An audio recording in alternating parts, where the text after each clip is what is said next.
बहुमूल्य नाम प्रभु दास भाव में ख्रीष्ट नमस्कार जनाए। बर्तमान आम डुडुमार अच्छु डुडुमा जलप्रपात पाखरे विशेषकर आपण कहवाई चाहे आम जो जगत में बास करुचु एक क्षण कालस्थायी जगत ए जगतर सौंदर्य सुख सुविधा आम जहाँ देखुचु क्षण कालस्थायी अटे। मनुष्य जीवन अस्थायी अटे। आमने अल्पायु मनुष्य अटु। ए जगतर रहणी काल मध्य आम अनंत काल को आमको सजाड़ा पड़े।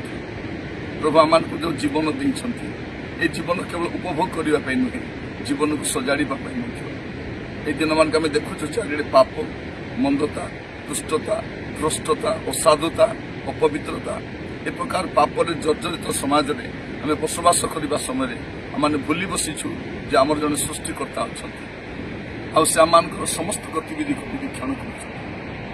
आज विशेष कहवाक गले मनुष्य मान विषय देखिए से केवल निजर जीवन जीविका पुओ झील केमती खाइबा केमती चलवा केमती रोजगार करवा यही दिगरे जत्नवान होती कि कहवाई गले आम जब देखा वास्तव में ये जगत सब किसी नुह।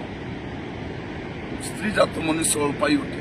आमर जीवन फूल परी घास परी ये जगत रहू रहू आम जीवन को आमको सजाड़ा पड़े।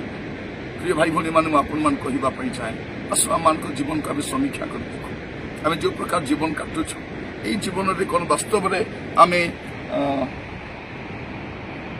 भल कम करुचु आम जीवन में कौन वास्तव में कौन संतुष्ट अच्छा और जब कहवाई गले ये जगतर प्रतिटी विषय आम आकर्षण करुचे आम जगतर फांदे पड़ जाइछु।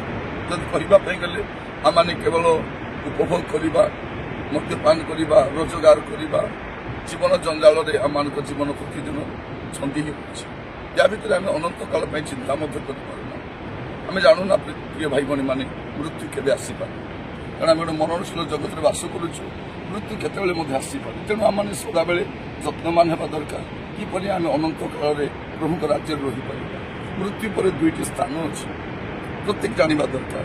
मृत्यु पर दुईटी स्थान अच्छे आपड़ स्वर्ग को हेले जी ना नरक को जी यहाँ अनंत काल स्थायी स्थान अटे। स्वर्ग में अनंत काल रे नचेत नरकर अनंत काल रे। आज आम कौटी भी रहीपर आम निज गाँ भल लगुना गाँ चेंज कर आम रोहणी स्थल भल लगुना आम नुआ जगह को जापर किंतु मृत्यु पर आम आउ कौन जगह चेंज कर। शास्त्र गोटे कथा कौच जे मृत्यु पर विचार अच्छी मृत्यु पर विचार अच्छी। तेणु आम प्रत्येक जत्नवान होगा दरकार जे मृत्यु पर मुझे प्रभु राज्य सदाकाल रही ये दिन मान जब वास्तव में आम चिंता कर देखा आम केवल जगतर विषय आम मनोयोगी हो। अनुरोध करने चाहे आपण मैंने नियमित अपना जीवन को तर्जमा करूँ समीक्षा करूँ।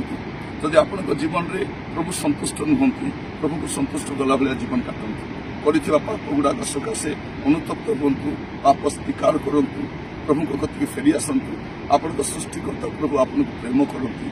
तेणु से आपण जीशुख्रीष्ट को पठे जे आपण त्राणकर्ता आपण से क्रूसरे मूल्य देते मुक्तिर मूल्य देते। तेणु आम समस्ते जानू जे रक्तपात बिना पाप मोचन हुए ना आ प्रभु जीशुख्रीष्ट से रक्त क्रूसरे बुहाई थे।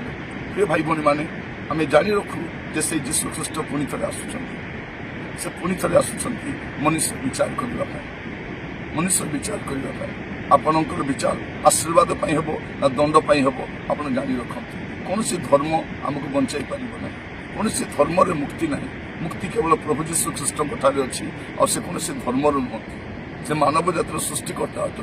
तेणु जीशु को ग्रहण करवा माने नुहे जनक धर्म परिवर्तन करवा जाति परिवर्तन करवा। जीशु को ग्रहण करवा अर्थ होची मन परिवर्तन करवा जीवन परिवर्तन करवा। आसु आज ठार जत्नवान हो जब आगामी समय आम प्रभु राज्य निमंत्रण प्रस्तुत हो पार। प्रभु आपण आशीर्वाद करूँ आपण नियमित आम संवाद शुणु ओडिया बाइबल ट्यूटोरियल रे आपण नियमित प्रभुकर वाक्य शुणी पारे। प्रभु आपण प्रत्येक आशीर्वाद करूँ। ये चैनल को आप सब्सक्राइब करूँ शेयर करूँ जब अन्य माने संवाद को शुणी पारे। प्रभु आपण आशीर्वाद करूँ आपण सहित रही कढ़ाई नियंतु। समस्त को धन्यवाद आप वीडियो देखि प्रभु आपण सहित रही आप महिमा प्रकाश करूँ। धन्यवाद नमस्कार।